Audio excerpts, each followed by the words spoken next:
I still remember the exact way my husband smiled at me in court that morning. Not nervous, not guilty, amused. Like the entire divorce was a tedious little inconvenience, standing between him and the rest of his life. He sat across from me in a charcoal grey suit I'd bought for him 10 years earlier, one ankle resting over his knee, tapping his finger lazily against the armrest while his attorney whispered something that made them both grin. And me. I asked for nothing. No alimony. No house. No retirement. No business shares. Nothing. The courtroom practically went still when I said it. Even the judge looked up from her paperwork. My lawyer leaned toward me so quickly her chair squeaked across the tile floor. Claire, she whispered sharply, you do understand what you're waiving. I do. Across the aisle, my husband's smirk widened. Because to everyone watching, it looked like I'd finally broken. After 22 years of marriage, I was walking away empty-handed. And Daniel thought he'd won. What he didn't know was that I wasn't there for money. I was there for timing. Daniel Mercer had spent most of our marriage convincing people he was the smartest man in every room. And honestly, most of the time he probably was. He built a real estate investment company from almost nothing. By 45 he owned commercial properties across 3 states. People called him brilliant, ruthless, visionary. At charity events, women touched his arm too long when they laughed. Men listened carefully when he spoke about markets and acquisitions. He loved that version of himself. The polished version. The carefully curated billionaire-in-progress image. At home, though, Daniel was different. Cold in ways that don't leave bruises. He never screamed, never hit me, never even cursed much. He just erased people slowly. Especially me. By the end of our marriage, I felt less like a wife and more like a household appliance he'd grown irritated with. He corrected the way I spoke in public. He laughed when I forgot names. He told people I was emotional whenever I disagreed with him. And over time, something strange happens when someone dismisses you long enough. You begin helping them do it. I stopped arguing. Stopped offering opinions. Stopped correcting him. Eventually, Daniel started acting like I was intellectually beneath him. The saddest part, I let him, because keeping peace became easier than defending myself. Then came Savannah. Of course her name was Savannah. 30 years old, flawless teeth, long honey blonde hair, worked in marketing for one of Daniel's development projects. I knew about her long before I had proof. Women always know. It starts with tiny changes. New colognes. Gym memberships. Protective phone habits. Sudden irritation toward your existence. Daniel became energized by everything except me. One night I asked if he still loved me. He didn't even look up from his phone. I care about you, he said. That answer hurt more than if he'd said no. A month later, he moved into the guest room. 3 months after that, he told me he wanted a divorce over breakfast while spreading strawberry jam on toast. Just like that. No emotion. No hesitation. Like discussing whether. I think we both know this marriage has run its course. I remember staring at his coffee mug because I couldn't process the words. 22 years. Gone between sips of espresso. And then he said the sentence that changed everything. You'll be comfortable, obviously, as long as this stays uncomplicated. Uncomplicated. Meaning obedient. Meaning quiet. Meaning easy. I nodded like I agreed. That was my first lie. People assume betrayal explodes into your life dramatically. It doesn't. Sometimes it arrives politely, orderly, in neatly prepared folders from expensive attorneys. Daniel filed quickly, aggressively. His legal team painted a very specific picture. The business was mostly debt-leveraged. Several properties were underperforming. Liquidity was limited. Asset division would become messy. Then came the offers. A modest settlement. A condo. Monthly support. Enough to survive, not enough to threaten him. My lawyer Denise told me we could fight. We'll subpoena records, dig into everything. But I already knew Daniel's greatest strength. Preparation. He had spent a lifetime protecting himself financially. Nothing obvious would be hidden. And if I dragged this into a long legal war, he'd bury me in paperwork until I drowned in attorney fees. That's when I made the decision that confused everyone. I told Denise I wanted minimal discovery. She stared at me like I'd lost my mind. Claire, wealthy men do not suddenly become generous during divorce. I know. So why are you surrendering? Because I wasn't surrendering. I was waiting. There had been one moment months earlier I couldn't stop thinking about. One tiny accidental moment. Daniel had fallen asleep on the couch with his laptop open. I wasn't snooping. At least not intentionally. I just walked over to close it when an email notification appeared. Subject line. Transfer confirmation, Blackridge Holdings. I'd never heard of Blackridge Holdings, but the amount attached to the transfer made my stomach tighten. $4.8 million.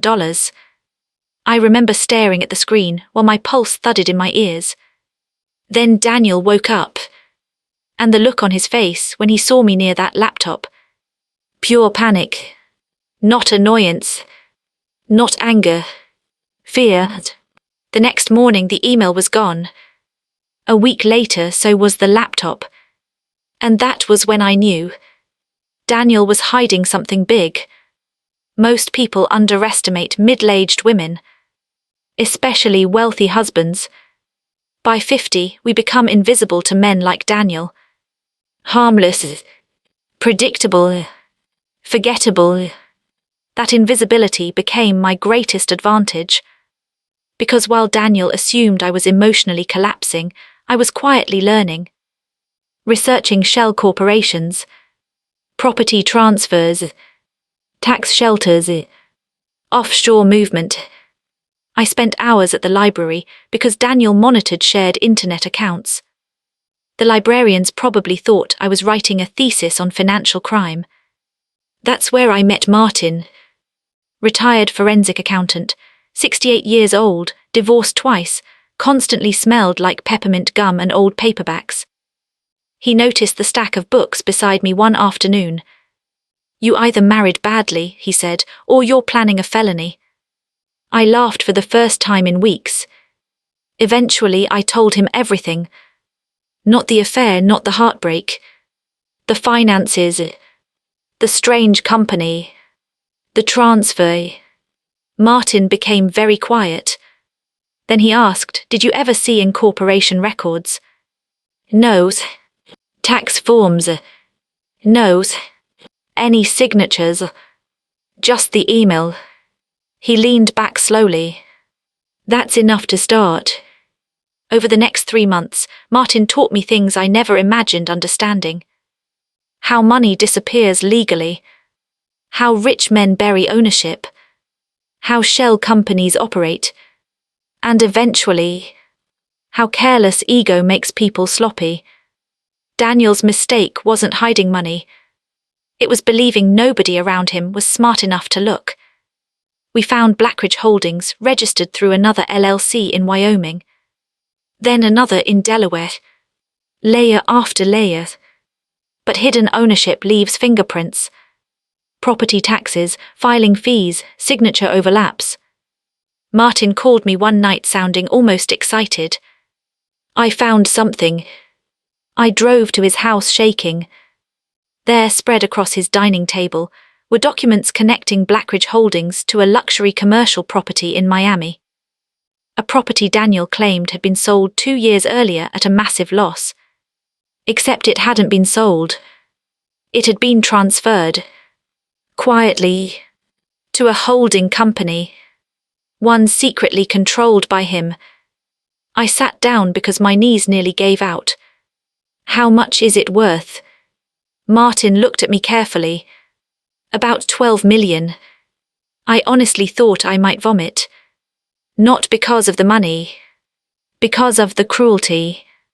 Daniel had spent months insisting assets were tight, while secretly protecting millions. And suddenly every memory rearranged itself in my mind. The pressure to settle quickly. The rehearsed calmness. The confidence. He thought he was untouchable. Martin pointed to one signature line. That, he said softly, is your leverage.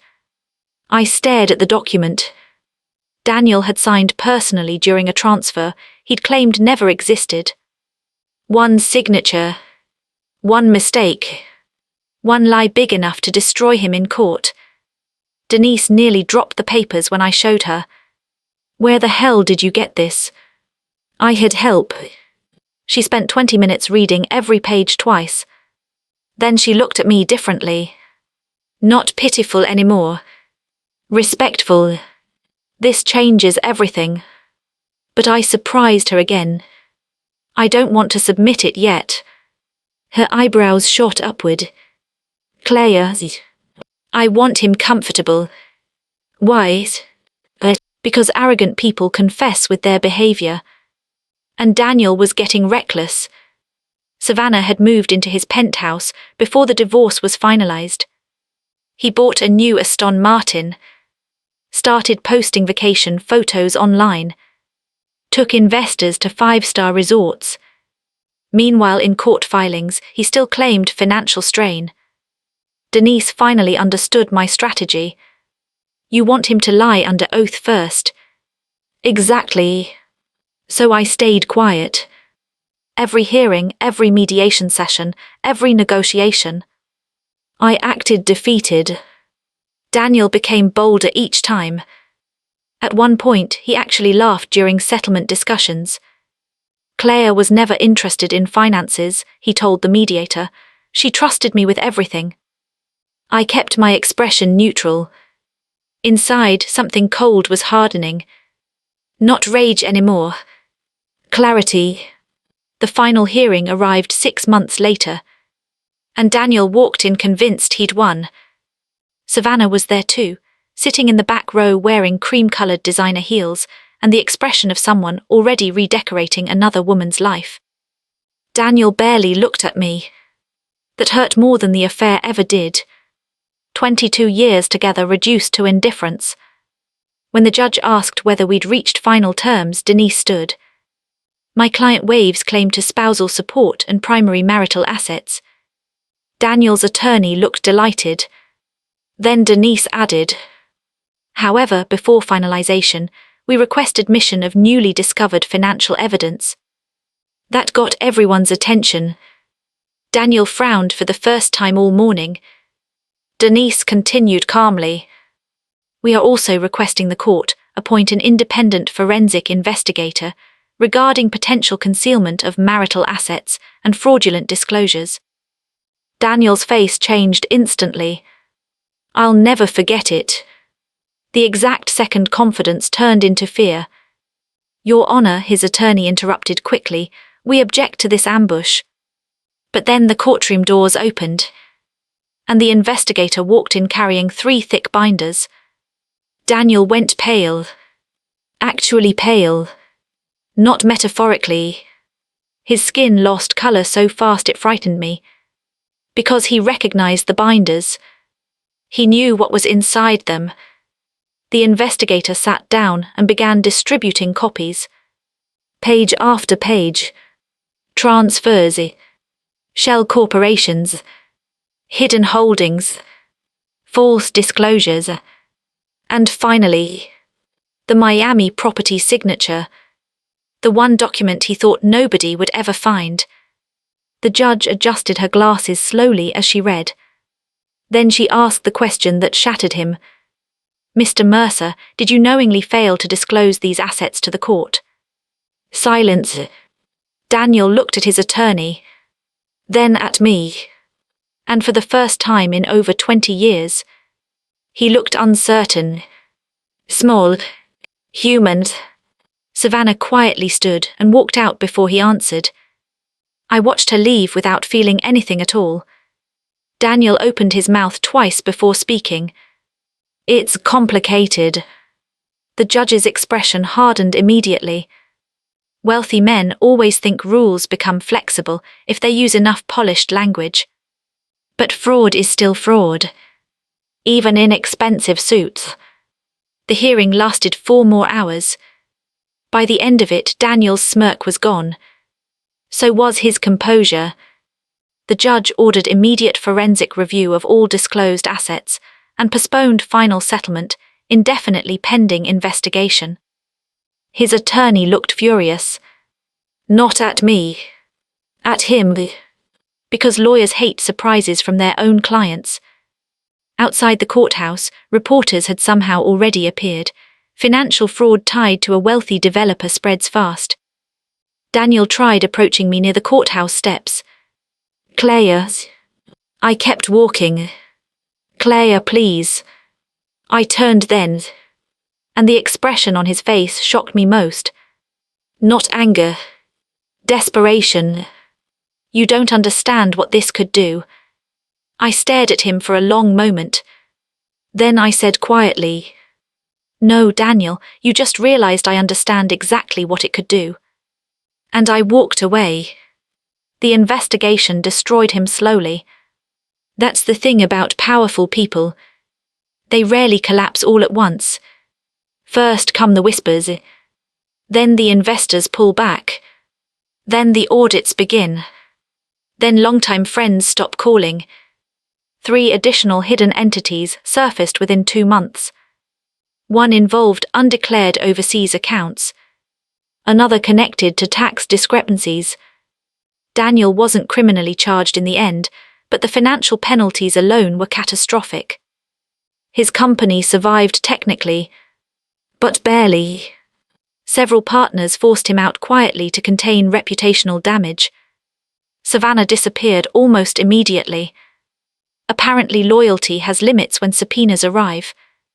Meanwhile, something unexpected happened to me. I stopped feeling ashamed. For years, Daniel made me feel weak for being trusting, soft for being emotional, small for believing in people. But uncovering the truth showed me something important. Trust wasn't my flaw. Deception was his. And surviving someone like him required strength he never even noticed I possessed. Our divorce finalized nearly a year later. This time the settlement looked very different.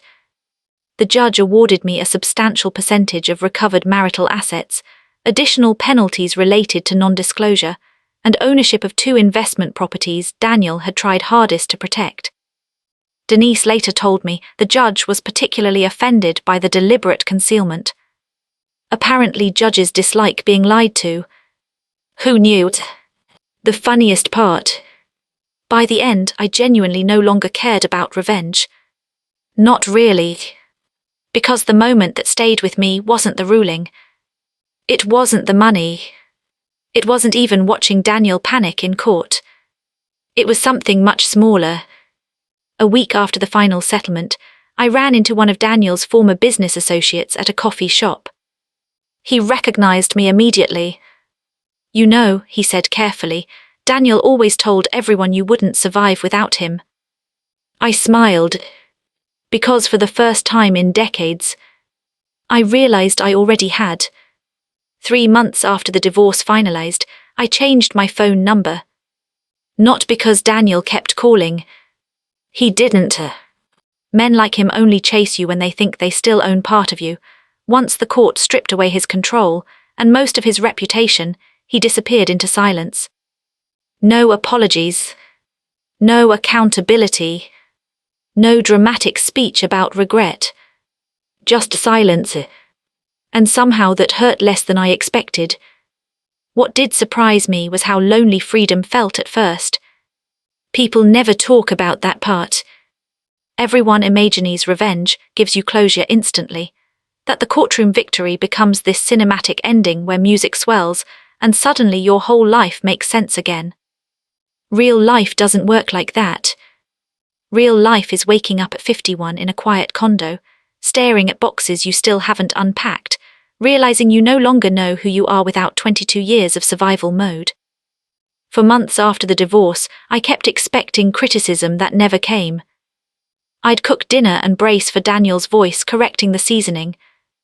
I'd buy something expensive and feel guilty, before remembering I no longer needed permission. I'd speak during conversations and suddenly stop myself halfway through because I was so used to being interrupted. Trauma lingers in strange places. Sometimes it hides in ordinary moments. The first real crack in my composure happened in a grocery store. Of all places, I was standing in the cereal aisle comparing prices when I heard someone laugh behind me. Not even Daniel's laugh. Just a man with a similar voice. But my entire body locked up instantly. My chest tightened. My hands went numb. For one horrifying second, I felt transporting backward into my old life. I abandoned the cart and walked straight out of the store without buying anything. I sat in my car, gripping the steering wheel so hard my fingers hurt. That's when I realized something difficult. I had escaped the marriage, but part of me was still living inside it. Martin noticed before anyone else did. We still met for coffee every Thursday morning. By then he'd become one of the closest friends I'd ever had, though neither of us used the word friendship out loud. He was too sarcastic for sentimentality. "You look exhausted," he said one morning. "I'm fine. You say that like a hostage blinking in Morse code." I laughed weakly into my coffee. Then, unexpectedly, I started crying. Right there in the cafe. Not graceful tears either. Ugly, humiliating crying. The kind where your face burns and breathing becomes uneven. I kept apologizing. Martin quietly handed me napkins and waited. Finally I whispered, I thought once it was over I'd feel different. He nodded slowly. "That's because you think surviving something and healing from it are the same thing." That sentence stayed with me for weeks. Healing turned out to be harder than exposing Daniel. Because courts deal in evidence. But recovery deals in memory. And memory is messy. I began therapy for the first time in my life at 51 years old. I almost cancelled the first appointment 3 times. Part of me still believed asking for help meant weakness. That belief had Daniel's fingerprints all over it. My therapist's name was Dr. Nina Patel, tiny woman, gentle voice, terrifyingly observant. During our second session, she asked me a question nobody had ever asked before. "When did you first begin shrinking yourself in your marriage?" The answer came immediately. Year 3. I remembered the exact moment. We were at a dinner party with Daniel's colleagues. Someone asked my opinion about a political issue, and I answered honestly. Daniel laughed. Actually laughed. Then he said, "Claire means well, but she doesn't really follow economics closely." Everyone smiled politely. And I remember feeling embarrassed even though I'd done nothing wrong. After that I started speaking less in public. One moment. One tiny humiliation. And slowly, over years, I learned silence. Dr. Patel listened quietly as I explained this. Then she said something that shattered me. Emotional control often works through repetition, not cruelty. I spent days thinking about that. Because Daniel never needed to destroy me dramatically. He only needed to diminish me consistently. Around that time, the articles about Daniel started resurfacing online. A financial magazine published a piece about unethical asset shielding among wealthy developers. His name wasn't in the headline, but it appeared 3 paragraphs down. Former investors began filing civil complaints. A podcast covered the divorce anonymously, though anyone local could figure out who they meant. Friends started calling me with updates. "Did you hear another property sold? Apparently he's being audited again. Savannah left him for a tech executive." I stopped caring faster than people expected me to. Not because I'd forgiven him. Because hatred is exhausting. And I was finally beginning to understand how much energy I'd wasted trying to survive a man who never deserved that level of emotional power. Then one night Daniel called. Blocked number. I almost ignored it. Something in me wished I had. Hello. Silence for a second. Then, Claire. His voice sounded different. Not softer. Just thinner somehow. Like someone had sanded down the confidence. What do you want? I just need 10 minutes. No. Please. That word shocked me. Daniel never said please unless other people were watching. Against my better judgment, I stayed on the line. He exhaled shakily. You ruined my life. I actually laughed. Not intentionally. It just slipped out. A bitter little sound. Daniel, you hid millions of dollars. You could have handled this privately. There is no private version of fraud. His breathing sharpened. You enjoyed humiliating me. That part made me angry. Not because it hurt. Because even now he still saw himself as the victim. You humiliated yourself, I said quietly. Then he said something I'll never forget. You were supposed to trust me. Supposed to. Like loyalty had been an obligation regardless of what he did with it. That was the exact moment I understood Daniel completely. Not as a monster. Not as evil. Just profoundly entitled. He genuinely believed betrayal became acceptable if he benefited from it. I ended the call without another word. Then I blocked the number. And afterward, instead of shaking or crying, I felt calm. For the first time in years. 6 months later, I sold the condo. Not because I needed money. Because I needed a life that didn't feel temporary. I bought a small house near the water 2 towns over, nothing extravagant, white shutters, big kitchen, a creaky porch swing that annoyed the realtor but somehow convinced me instantly. The first night there, I sat alone on the back patio listening to crickets and realized something strange. I felt peaceful. Not happy exactly. But safe. Safe inside my own life. That feeling was so unfamiliar I almost didn't recognize it. My daughter Emily visited every Sunday after that. I haven't talked much about Emily because, during the divorce, she stopped speaking to Daniel almost entirely. That broke him more than the financial losses ever did. Emily was 26 then. Smart, blunt, protective in ways that reminded me painfully of the person I used to be before years of self-doubt softened my edges.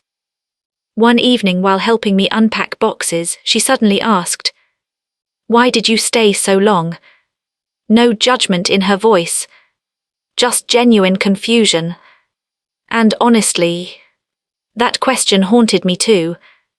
I folded a dish towel slowly before answering. Because leaving gradually becomes harder than staying. She sat quietly beside me on the kitchen floor. I used to think marriage meant enduring things, I admitted. I thought loyalty was proven by how much pain you tolerated. Emily looked furious hearing that. That's not loyalty. I know that now. She reached over and squeezed my hand. And in that moment, I realized something important. Children notice more than parents think. Emily had spent years watching me disappear piece by piece.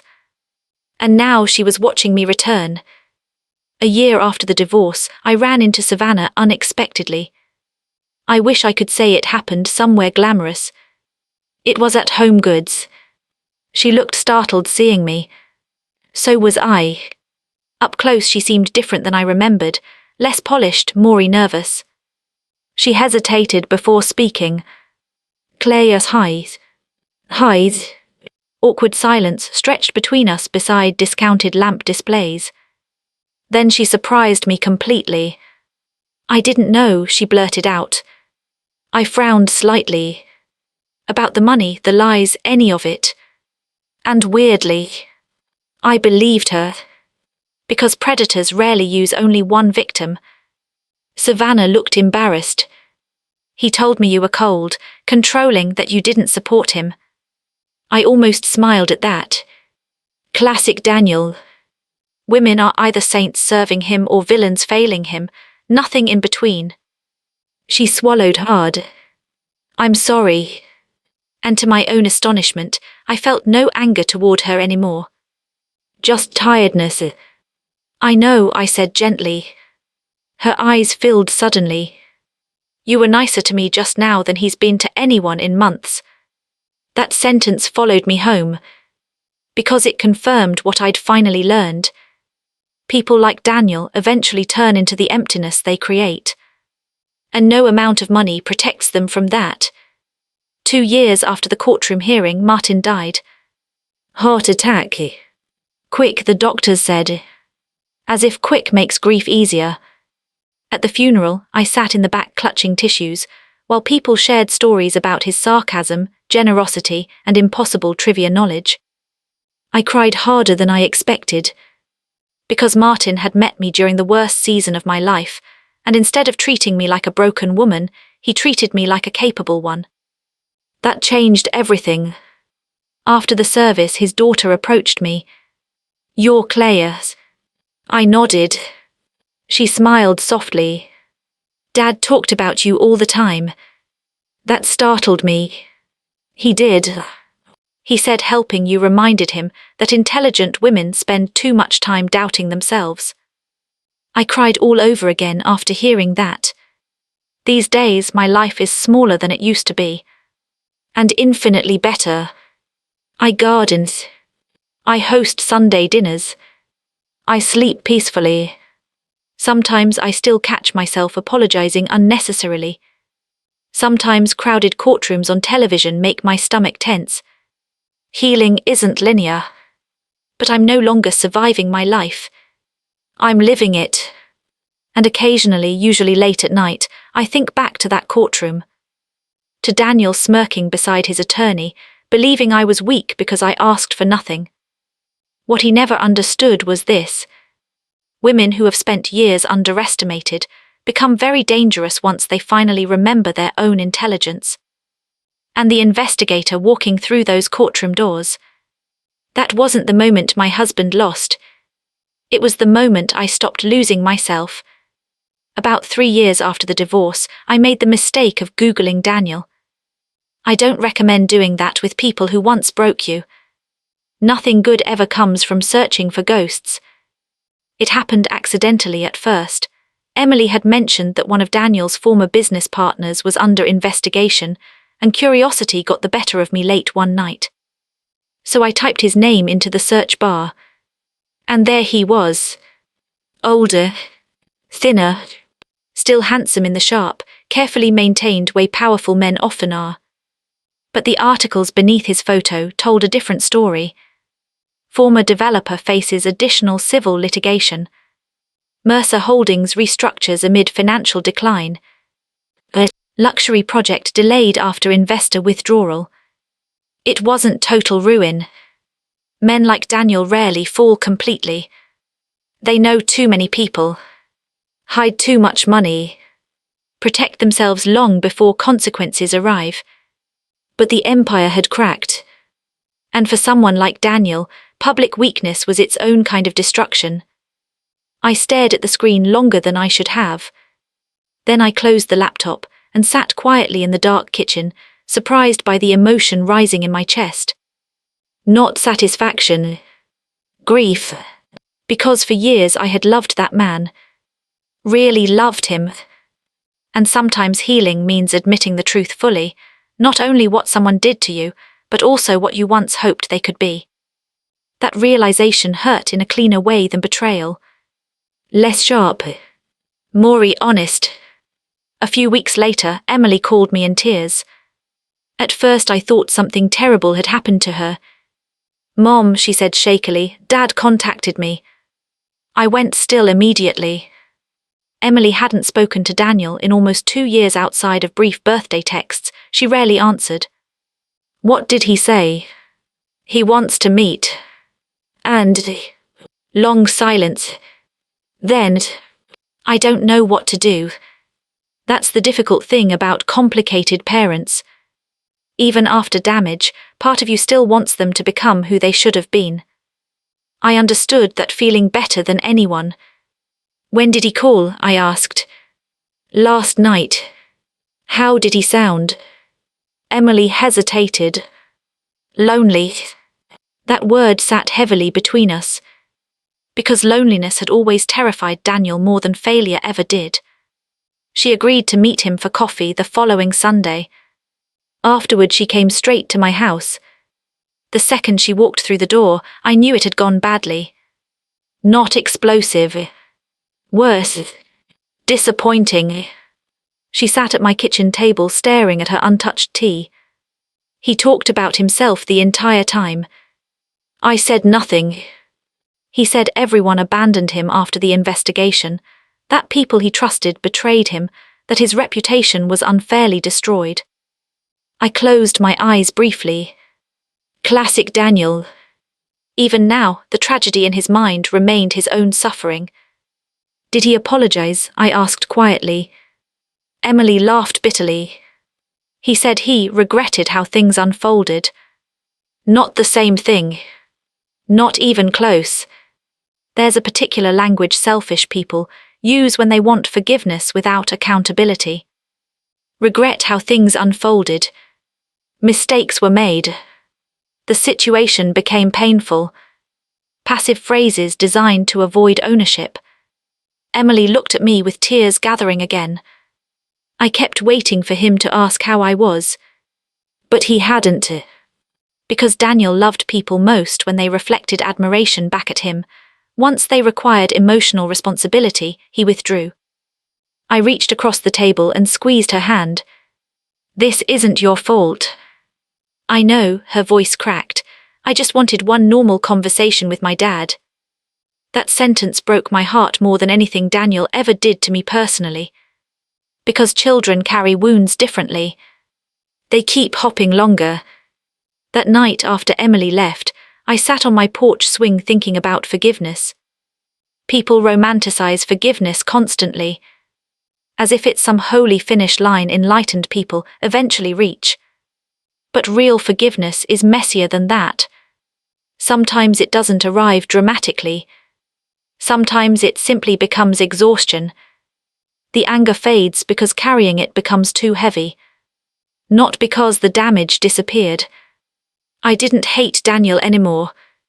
But I also no longer needed him to become better in order for me to heal. That distinction changed my life. A month later, Daniel showed up at my house. Unannounced. I was watering plants when I saw his car pull into the driveway. For one strange second, my body reacted before my brain did. Panic. Adrenaline. Old fear. Trauma remembers people before logic does. He stepped out slowly wearing jeans and a navy sweater instead of his usual expensive suits. He looked older than the last time I'd seen him. Not physically exactly. Spiritually. Like life had finally begun pressing back against him. I stayed near the porch. Didn't invite him closer. What are you doing here? I just wanted to talk. No, Claire, you don't get to appear at my house whenever you feel lonely. That landed harder than yelling would have. He looked down briefly. Then quietly. I deserve that. Honestly, hearing him say that unsettled me more than anger would have. Because it suggested the tiniest crack of self-awareness. He glanced around the yard awkwardly. This place is nice. Thank you. Silence stretched between us. Then he said something unexpected. You seem happier.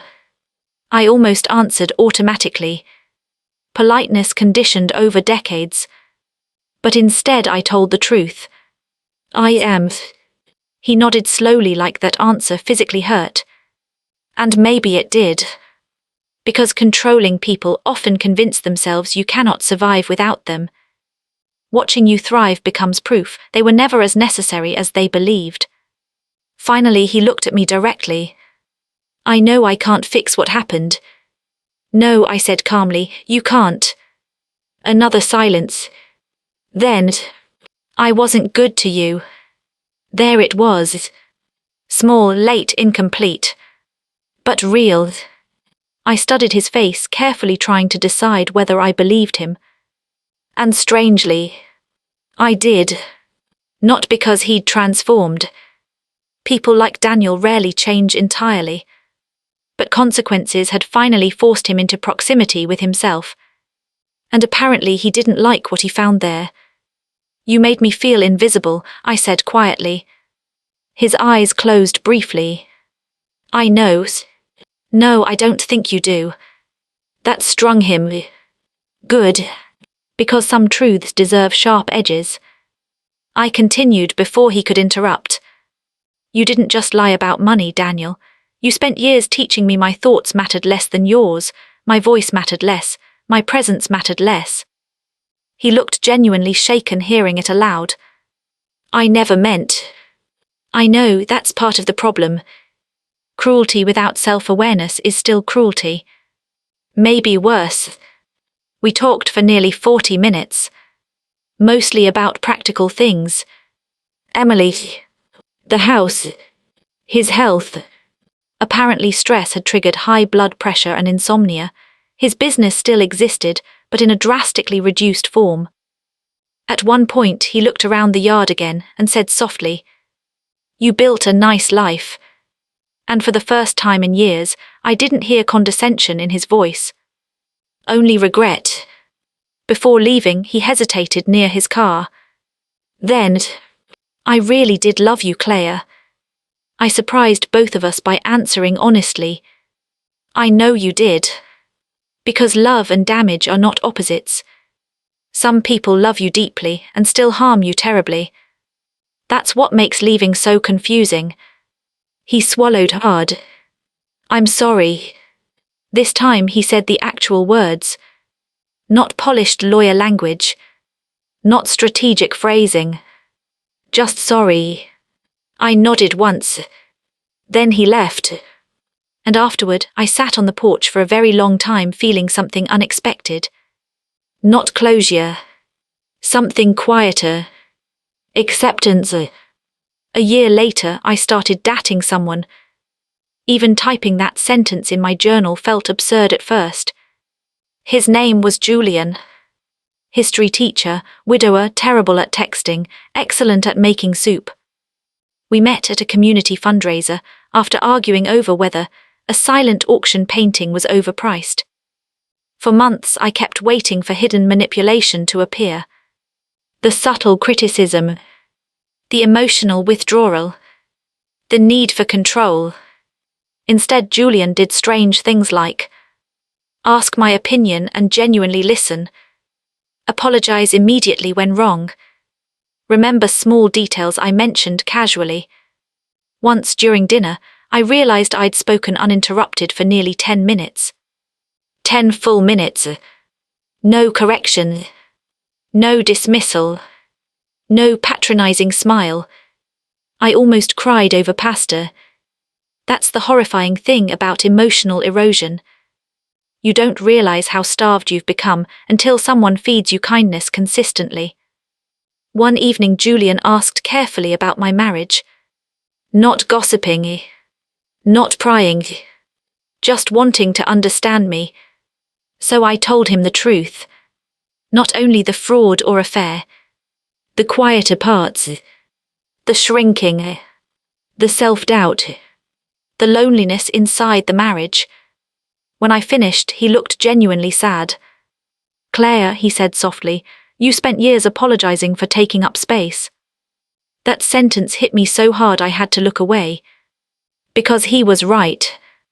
I had entered rooms preparing to inconvenience people simply by existing. Julian reached across the table gently. You know you're allowed to be fully present now, right? I didn't answer immediately. Because healing sometimes means confronting how much of yourself you abandoned just to keep peace. The strangest part of rebuilding your life after betrayal is realizing how much time exists afterward. For years I thought my story had ended with Daniel. Instead, it turned out he was just one chapter. An important chapter. A painful chapter. But not the final one. And sometimes, late at night, I think about that courtroom again. About the smirk on his face before the investigator walked in carrying those binders. Back then, I thought the greatest victory would be exposing him. But I was wrong. The greatest victory came later. Quietly. In grocery stores where I no longer panic. In conversations where I speak freely. In peaceful mornings beside windows Daniel never stood near. Because in the end, the most powerful thing I recovered wasn't money. It was myself. 5 years after the divorce, I received a letter from Daniel. An actual handwritten letter. No attorney letterhead. No polished corporate phrasing. No manipulation disguised as charm. Just his handwriting on cream-colored paper. I almost threw it away unopened. Instead, I sat at my kitchen table with coffee growing cold beside me and carefully unfolded it. The first line alone stunned me. I finally understand why you stopped loving me before you stopped leaving. I read that sentence 3 times. Not because it was beautiful. Because it showed insight I never thought Daniel capable of. The letter wasn't dramatic, no begging, no grand declarations. Mostly reflections. Regrets. He wrote about therapy, which shocked me even more than the apology. Apparently, one of his remaining business partners had recommended it after Daniel nearly collapsed from stress during a deposition 2 years earlier. He admitted something in the second page that made my chest ache unexpectedly. I thought providing financially excused emotional neglect. I genuinely believed success mattered more than tenderness. That was Daniel exactly. Not intentionally cruel in the obvious ways. Just emotionally stunted inside a culture that rewarded men for power, while quietly starving every softer part of them. Still, understanding him didn't erase what he'd done. And to his credit, the letter never asked me to forgive him. Near the end he wrote, "You spent years trying to reach me, while I kept treating love like a negotiation I needed to win. Then finally, I hope your life became beautiful after me." I folded the letter slowly after finishing, and to my own surprise, I cried. Not out of longing, out of mourning, because somewhere beneath the arrogance and control and selfishness, there had once been a man I truly believed would grow old beside me kindly. Grieving that illusion took longer than grieving the marriage itself. I never answered the letter. Not because I was angry. Because some conversations don't need continuation to matter. Sometimes acknowledgement is enough. I placed the letter in a drawer and went on with my day. And honestly, that felt healthier than any dramatic reunion ever could. Julian moved into my house that autumn. Slowly, carefully. At our age, love looks different than it does in your 20s. Less performance. Less obsession. More peace. He brought too many books and a coffee maker complicated enough to require instructions.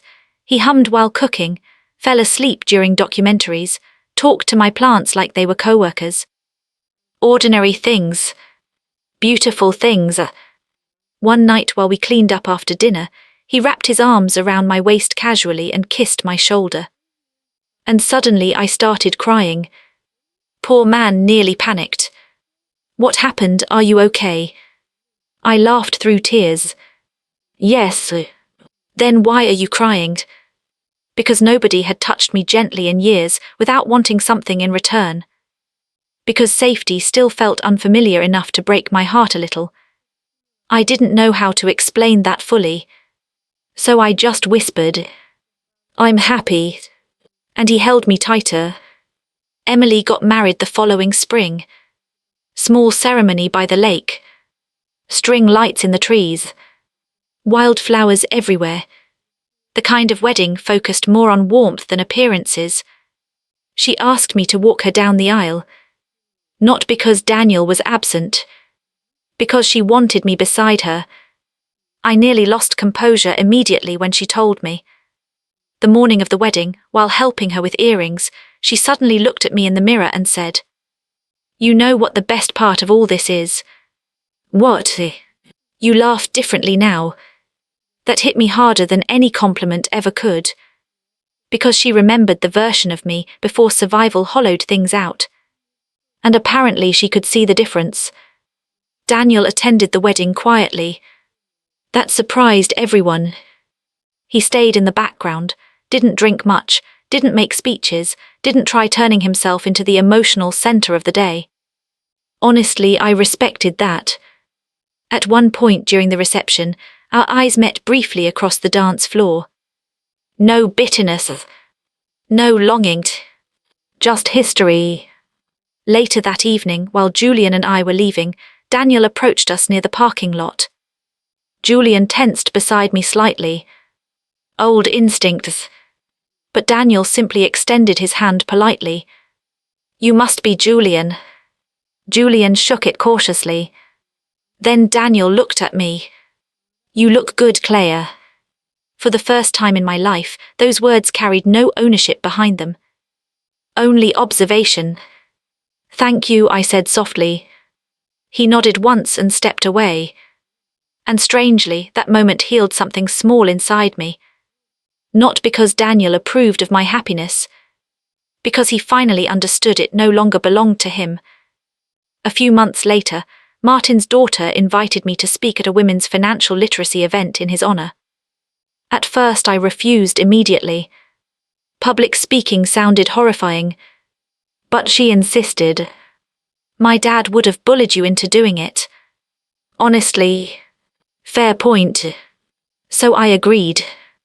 The room held maybe 80 women ranging from college students to retirees, some divorced, some widowed, some simply trying to understand finances their husbands had always managed. I stood at the podium, shaking so hard I thought people could see it. Then I looked out at all those faces and remembered something important. 5 years earlier, I would never have believed I belonged in front of a room giving advice about anything. I took a breath and began. I talked about hidden accounts, asset awareness, financial independence, but eventually I found myself speaking about something deeper. How someone treats your voice, I said carefully, matters just as much as how they treat your bank account. The room became very still. I continued. Control doesn't always look loud. Sometimes it looks like being interrupted constantly, dismissed jokingly, gradually convinced your instincts are irrational. Several women nodded immediately. And suddenly I realized how common my story actually was. Different details, same erosion. Afterward, a woman in her 60s approached me crying. "I thought I was the only one," she whispered. I hugged her without hesitation. Because isolation is how these relationships survive. Silence protects them.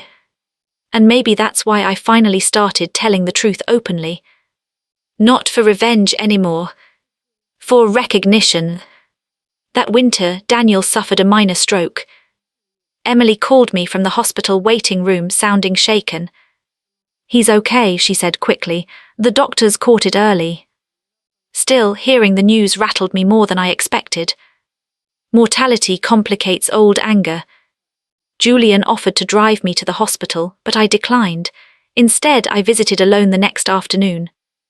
Daniel looked smaller in the hospital bed somehow. Fragile. Age had softened parts of his success once disguised. When he saw me enter, genuine surprise crossed his face. "I didn't think you'd come." "I almost didn't." He smiled faintly. "Fair, is it?" I sat beside the bed awkwardly for a moment. Machines beeped softly around us. Then he said something that stayed with me long afterward. "You know what scares me most?" "What?" "That I spent most of my life confusing respect with fear." I looked at him carefully. And for the first time ever, I saw a man grieving himself honestly. Not performatively. Not strategically.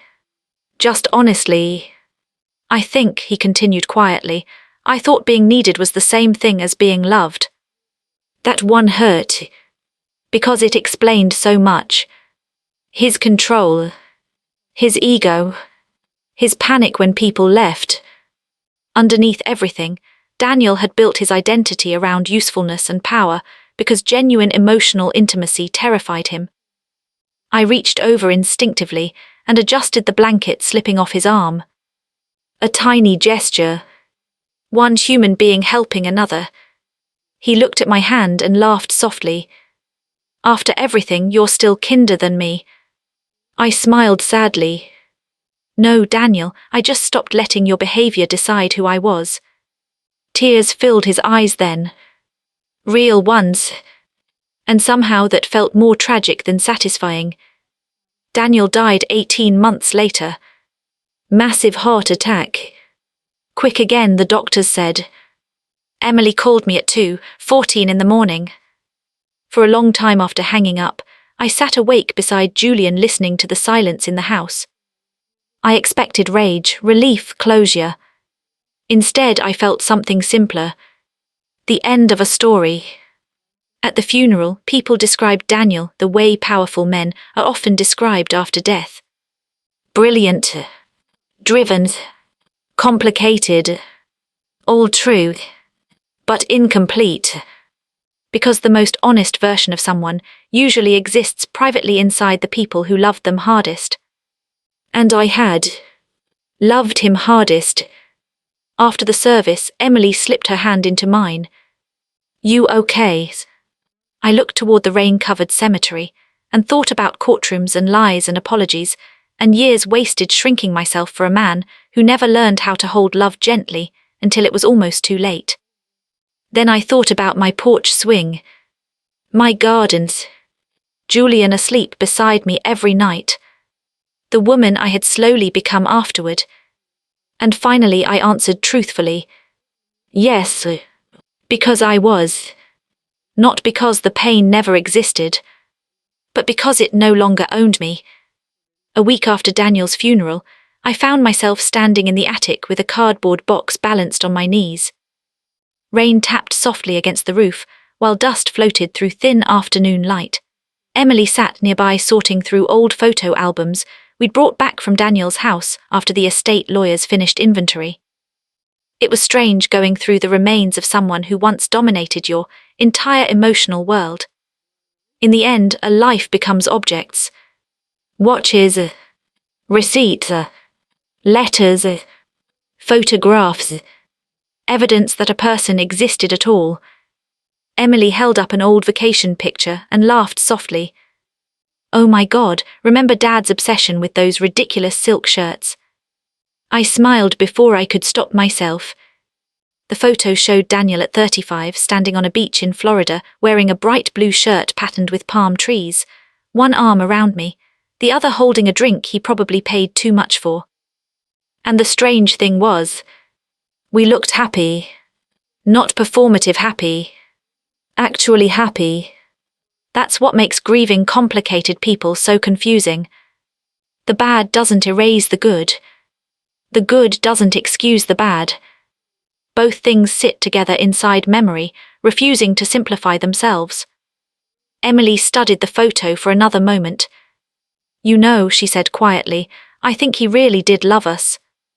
I nodded slowly. He did. She looked surprised by how quickly I answered. And I understood why. People expect betrayal to erase love completely. They want villains and victims because neat stories feel safer. But real relationships are rarely neat. Daniel loved us. And he hurt us. And both truths remained true simultaneously. That realization took me years to accept. At the bottom of the box, beneath old tax files and yellowing birthday cards, I found a sealed envelope with my name written across the front in Daniel's handwriting. My chest tightened instantly. Emily noticed my expression. What is it? I don't know. The envelope was thinner than the last letter he'd sent me years earlier. Inside was a single folded page. Just one paragraph. Claire asterisk. If you're reading this, I probably ran out of time before saying everything properly. There's something I need you to know. The day that investigator walked into the courtroom was the worst day of my life. Not because I lost money. Not because I lost status. Because it was the first time I saw you clearly and realized how badly I had underestimated the woman sitting across from me. You were never weak. I was simply too arrogant to recognize strength unless it looked like mine. I hope someday you fully understand what you survived. Daniel. I read it twice silently, then folded it carefully and slipped it back into the envelope. Emily watched me cautiously. What did he say? I stared out the attic window at the rain for a long moment before answering. He finally told the truth. That night after Emily left, I sat alone on the porch swing wrapped in a blanket while the world smelled like wet earth and summer grass. Julian was inside washing dishes, humming badly to some old jazz song playing from the kitchen speaker. The windows glowed warm against the dark yard. Homes.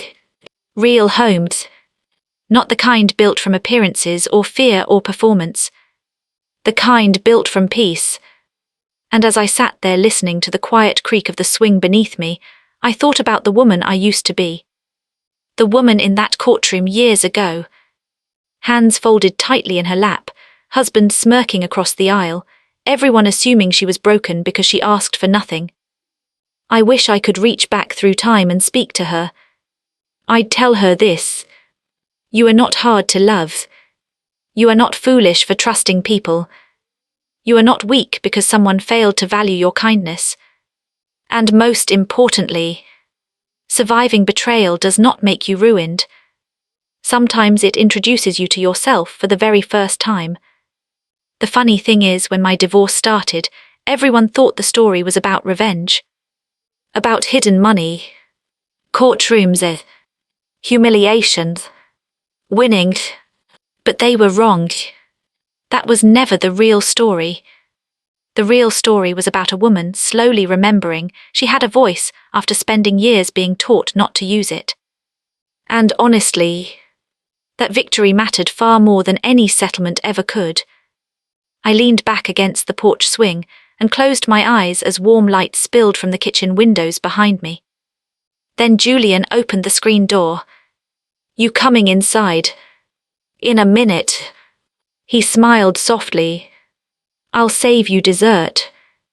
I watched him disappear back into the house, and for one peaceful moment, I simply sat there listening to the rainwater drip from the trees. No fear. No shame. No courtroom left inside me anymore. Just a life. Mine.